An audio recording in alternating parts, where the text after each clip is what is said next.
ما أريد من هذا الشعب إلا أن يزيد في الحمد والشكر إلى الله عز وجل، ويزيد من محبة الوطن، ويزيد من العمل ومضاعفة العمل لما يسعى فيه من خير له وللدولة والأهل. هذا اللي أنا أدوره من الشعب، وربنا إن شاء الله يوفقنا جميعا على ما يحب ويرضى.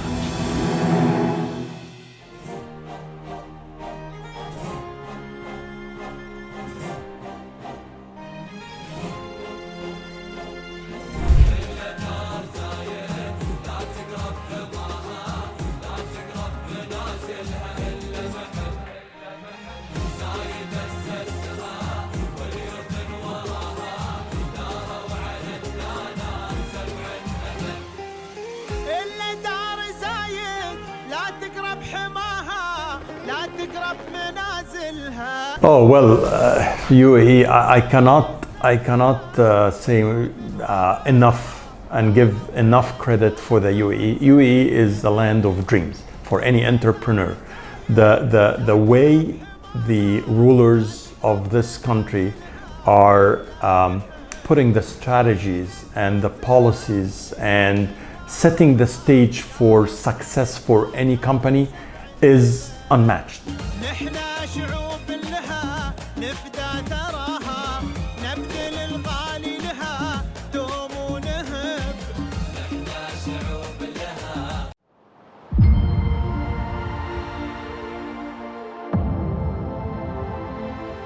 Welcome everyone to your favorite program, Pearls of Union. Our inspiring guests have moved from the darkness of challenges to the light of success. Our inspiring guests have set a title for success and ambition. And our special guest for today is Mr. Ehab Farid, and he is the founder and the CEO of GTA Inspectors. Welcome, Mr. Thank you very much. Thanks for having me. Well, sir, I'm so glad to meet you today. Thanks a lot, likewise. So please, in the beginning, can you introduce yourself to everyone? Tell us about your background and the significant milestones you have achieved. I'm trying to think where to start, but basically, I'm a civil engineer by profession. So I went to engineering school, graduated back in 1991, and then worked. Actually, originally from Egypt. I was born and raised in Cairo, Egypt. So after graduation, I joined a couple of multinational companies in a typical civil engineering field.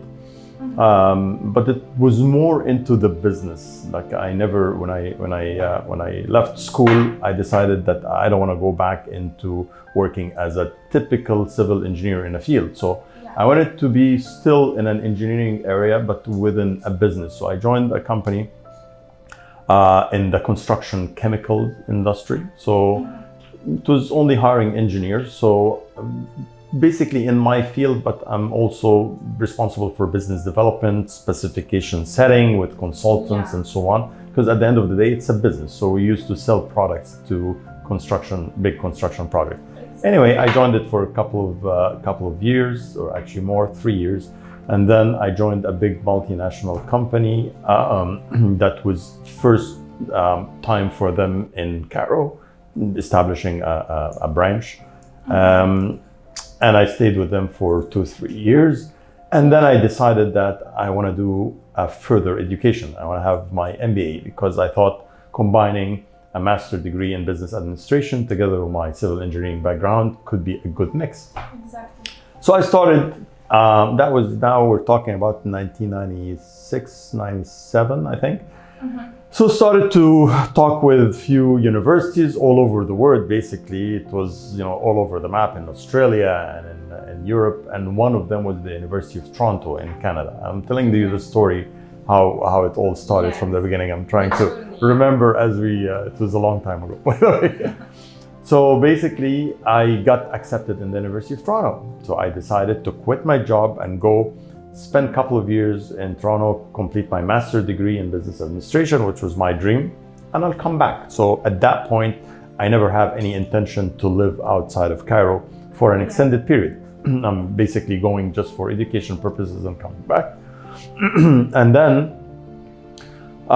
what happened is that I went to my company, it's in Egypt at that time, and I told them, you know what, I need to take some sort of a sabbatical. Of course, there's no sabbatical. I'm not a professor in university, but I thought, can I go to further my education because I got accepted in the University of Toronto, and then I'll come back. They said, you know what, that's fine. And we'll try to also hook you up with our company, which is the same company, but the branch in Toronto. So you might be able to get a job or a part-time job while you're doing your education. We did this, they hooked me up. And then I was married at that time. I took my wife, I didn't have any kids. So I took my wife and we landed in Toronto, and the whole purpose, and I even paid, I remember I paid a deposit for the university for the program. Landed in Toronto, and then I went to meet somebody who was pretty senior at that time in the company, as they promised, to see if I can find something just so that I can have, even as I said, a part-time job while I'm studying. I met them and it changed my life upside down, because apparently the company was located in a city which is 2 hours away from the university. So I cannot stay in Toronto anymore. I have to go to a place called London, Ontario. Yeah. So now it became and then they offered me a full-time job. So it became a matter of choices. Do I follow my dream that I was dreaming of, and this is the main purpose where I came to Toronto, or leave it, take the job first, and then I can do the education down the road? It was a pretty hard discussion between me and my wife, and whatever, we decided to take the job at the end. And I got also convinced with a lot of senior people in the company that said, you're coming to Canada, you might like to stay in Canada and settle here. It's very important, get the job first, and then maybe even we sometimes help people to further their education, because it was a pretty expensive program at that time. And I was just starting my career and whatever, but I was planning for it. But I thought, you know what, let's take the job. So I had to move then to London, Ontario, got the job, and it ended up that I stayed with this company for 12 years. Right. Within the 12 years, after the first 5 years, which I established myself and I got, the job or whatever, I worked in a field which was kind of also related to engineering, but not a typical civil engineering work. I was responsible for a business called Transportation Asset Management System, which we're dealing with road agencies in Canada. We're selling, again, products for the road safety, right? Yeah. So at that time, I got introduced to something called professional engineers. What's professional engineers? Basically, it's a licensing that you get from Canada. Even if you're graduated from Canada, you get a license to be an official engineer, that you can stamp drawings and whatever. But forget about the actual practical work of it. But with my experience working in the field and meeting with a lot of engineers, we used to deal with the government a lot because it has to do with the traffic safety and so on. I got really impressed with the prestige of being called a professional engineer, and you put it after your name, it's a PNG, whatever. It was something completely new to me, but I thought, you know what, I felt jealous. I need to be like these guys, because these guys, you can sit on a table in a meeting room, and usually professional engineers will have what we call an iron ring. There's a story behind the iron ring, but I'll tell you. But there's something to identify that you're a professional engineer. Of course, sir, during your career, you have faced many challenges and obstacles. So, of course, also you have your supporters and mentors. So, who have supported you along the way to overcome these challenges? Many people, to be honest. Like, professionally, there were many people that were a perfect mentor for me. And without these people, whether in Canada or even here in that region, in Australia and New Zealand, I had great guys that I work with. Some of them are still alive, some of them are gone, but I need to give them the credit. But to be honest, the most support that I got was family, because my family, as I told you, remember, to choose a successful career path it comes with some sacrifices, and the people that sacrifice the most are the family, specifically your wife, because she's the one, as I told you, she did a great job trying to manage between me living 28 hours away from home where the kids, are at that time in university or whatever. So I would give her all the credit, to be honest.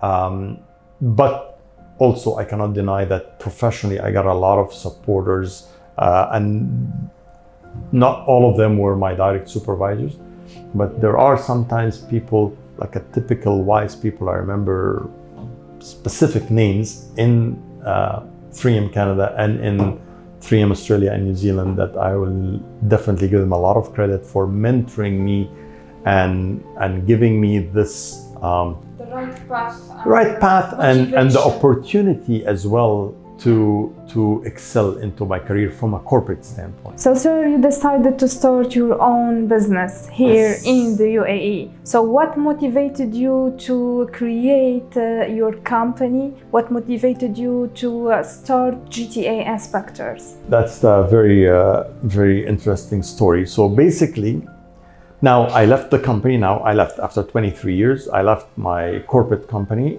And I remember the date exactly. It was 15th of May in 2019. Okay. Now, remember COVID? When did it start? December 2019, January 20, right? So at that time, I thought, I've been working all my life. Let's take 6 months, relax, sit down and think of what I'm gonna do next. And at that time, I didn't have any idea that I'm gonna be doing what I'm doing right now. And then stayed until December, and COVID started to hit. Airports are closing down, whatever. I remember my wife was with me. We jumped into, I'm not joking when I say that, the last plane before they closed the airways from here to Toronto in order to go to stay with the kids during the COVID. You remember the lockdown? And they closed the airways. So I remember, I'm not joking, it was the last plane going from Dubai to Toronto. We got it, we went January, stayed with the kids, locked down like anybody else. Canada is also locked down like here. And at that time, and that's another thing that it is funny, sometimes troubles in life creates opportunities. And honestly, although I hate COVID, I hate these days, but you will not believe that this was the inspiration for me to do my own business. And I'll tell you why in a second. But basically, I'm locked down in our house in Toronto.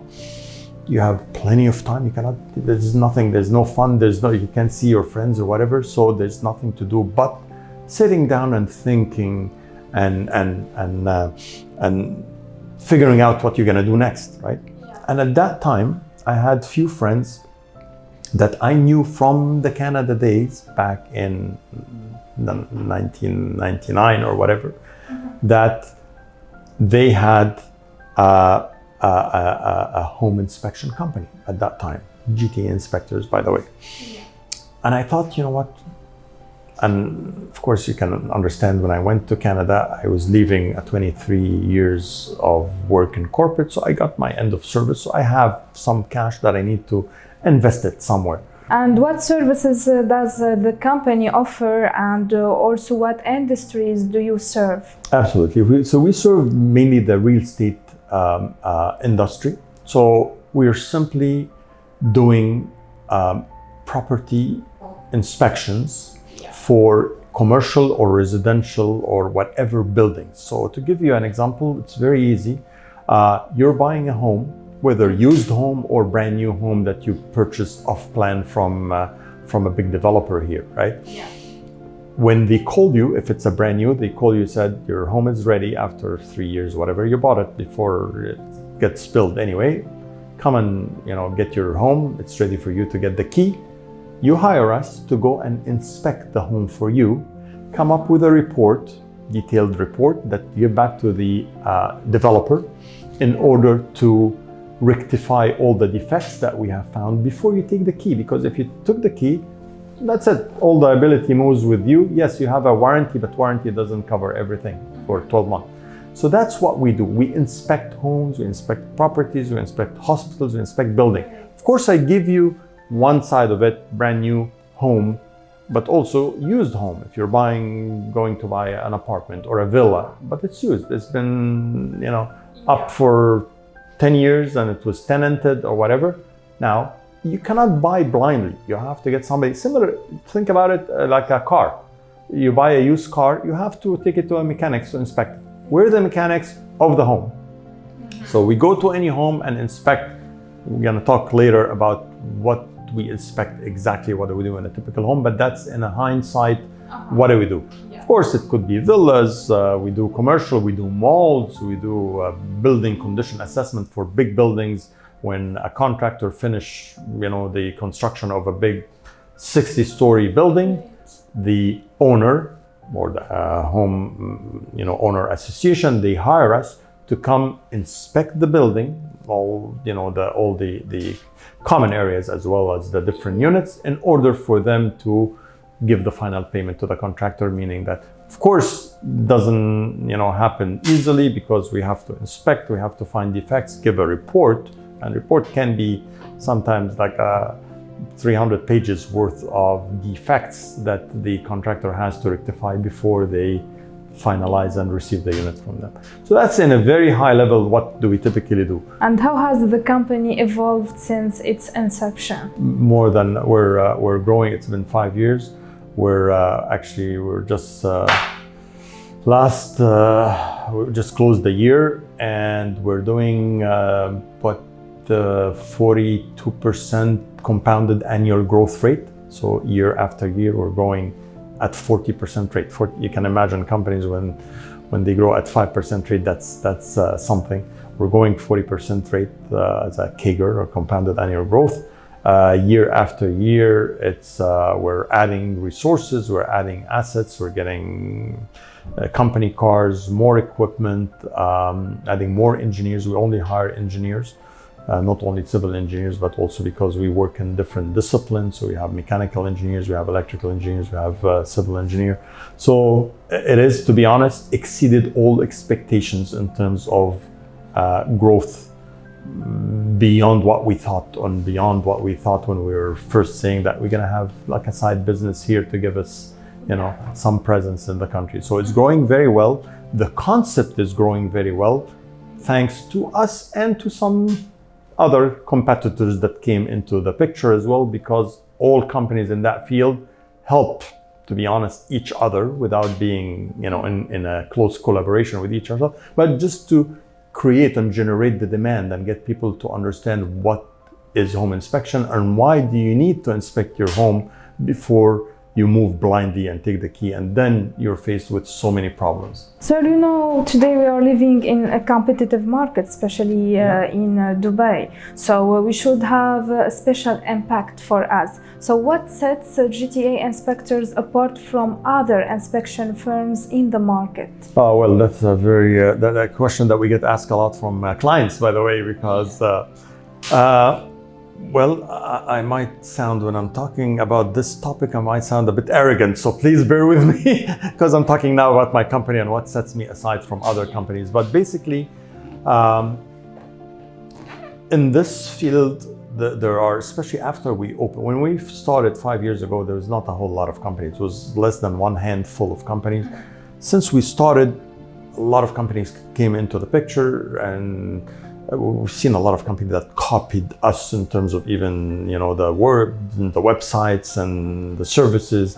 And we discover every now and then we get a call from a competition pretending that they are client to get, some information and see our proposal, see our prices, whatever. Now, GT inspectors is, first of all, we're specialized in property inspection. We don't do anything else. There's a lot of companies that get into the field because they touches real estate some way or another. So they are real estate companies, let's say. They buy, sell, rent, whatever. But you know what? Since we're buying and selling and we're dealing with clients, why don't we do inspection as well?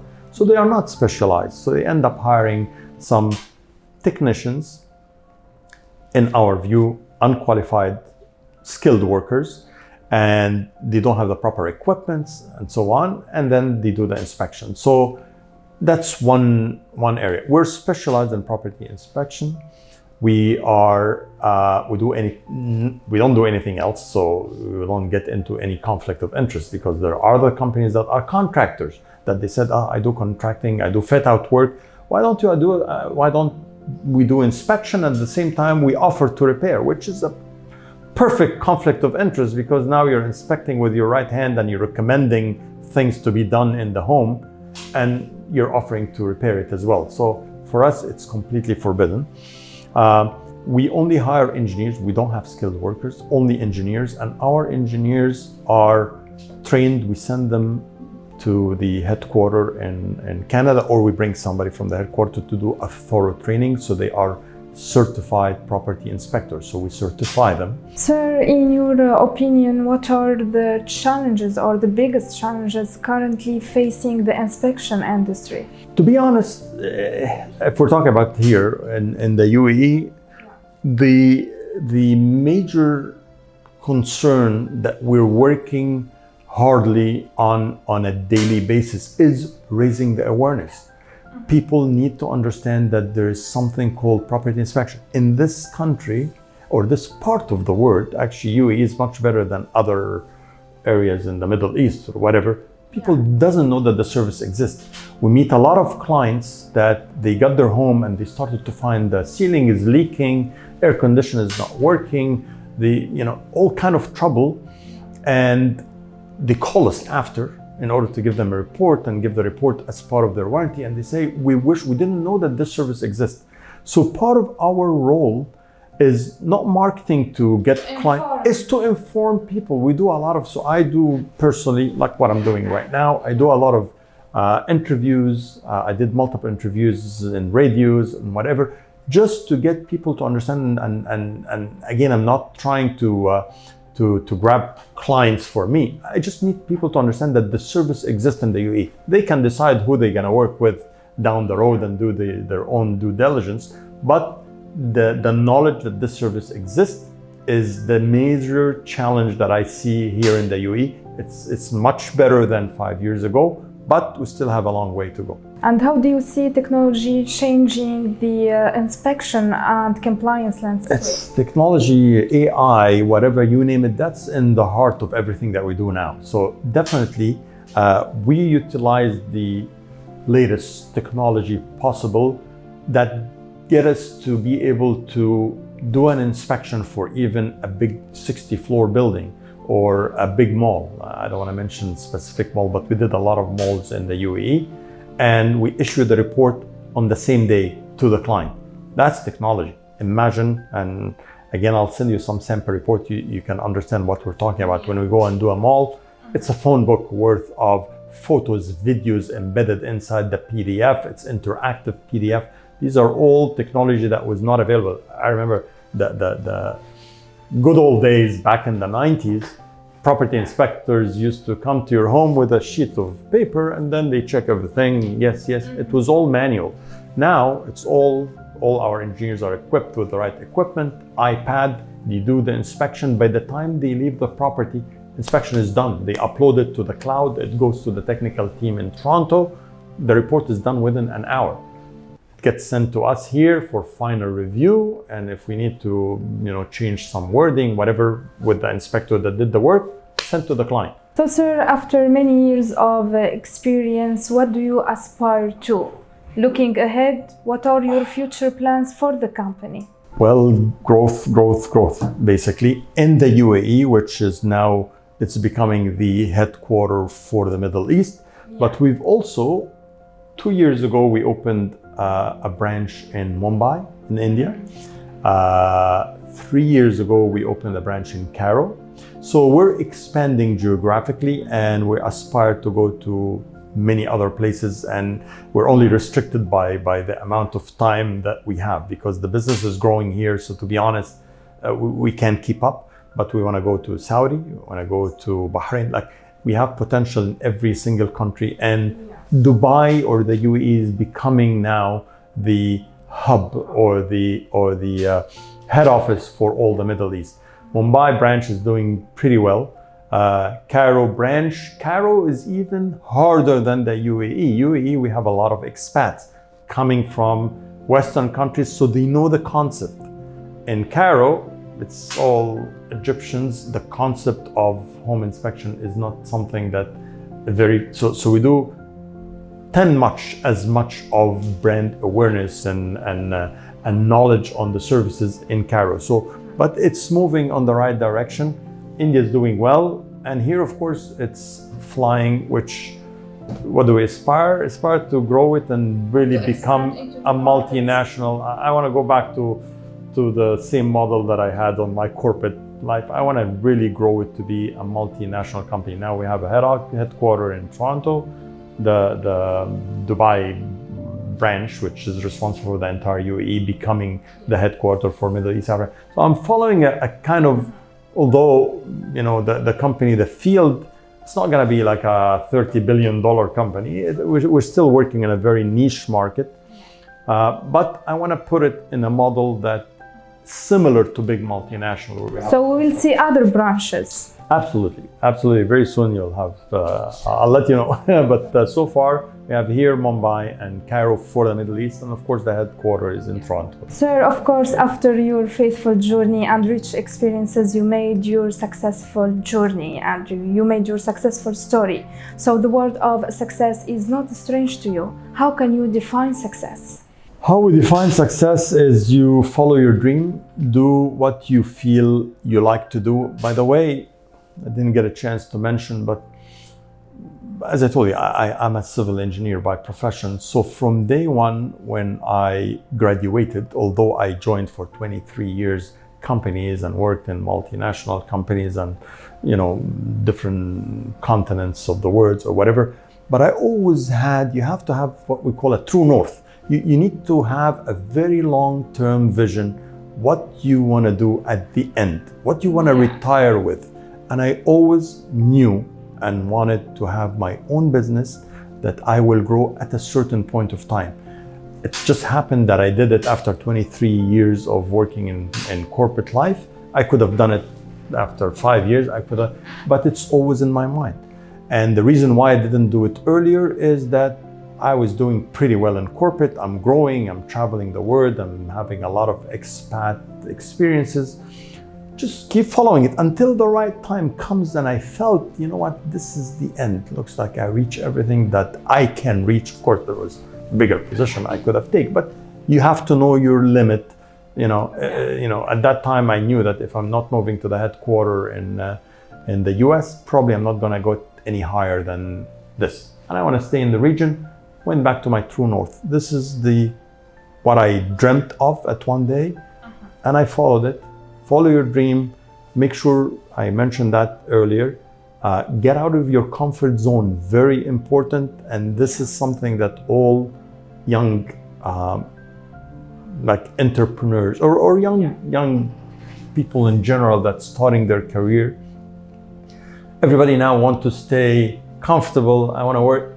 It's the comfort zone. Once you start to feel that you're in your comfort zone, you're setting yourself up for failure. And this is tested and tried. So again, sir, we need an advice from your side to the new generation, to young entrepreneurs aspiring to enter the same field.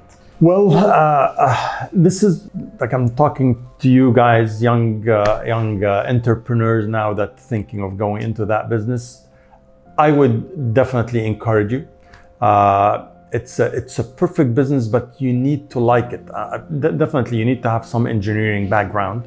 Like if you're in finance, I would not advise you because it's very engineering kind of related business. We get into a situation where you need to do defect analysis. You go to homes that have some unknown leak coming from whatever, or unknown cracks happening in the foundations or whatever. So you need to be from that background. So now, assuming that you have a construction or engineering background, think of it as a niche business. There are too many others, other fields that you can get into. The UAE has for sure contributed to your success story. So what is your appreciation message you would like to convey through our episode to the UAE and its rulers? Oh well, UAE. I cannot say enough and give enough credit for the UAE. UAE is the land of dreams for any entrepreneur. The way the rulers of this country are putting the strategies and the policies and setting the stage for success for any company is unmatched with any other countries. You've probably heard, I lived in so many continents. I lived, of course, in the Middle East, in Egypt. I lived in Canada. I lived in Australia, and I lived here, and I lived in other parts in the UK, but the old days. But the way this country is structured and the vision of His Highness Sheikh Mohammed bin Rashid Al Maktoum and all the rulers and of course His Highness Sheikh Mohammed bin Zayed, you can really tell. And I'm very trying to be very updated with the vision, the strategy. Whenever they issue a new strategy for the next 10 years or even 30 years, they are seriously setting the stage for the UAE to grow even further, to encourage entrepreneurs to do business and be successful to a level, as I mentioned, that is not matched with any other countries that I've seen across the globe. So thank you so much if anybody will ever hear my message. But I really cannot give enough credit for all the authorities and rulers of the UAE for the support that they're giving for all entrepreneurs, of course, not for us specifically, but all entrepreneurs, because this country is built for growth and for success because of all these strategies and the vision that the rulers are putting in place. Thank you so much, sir. It was my pleasure talking with you today. Thank you, Rahma. Thank you so much. Pleasure meeting you as well. Dear audience, this is the end of our episode. Watch us next week. Goodbye.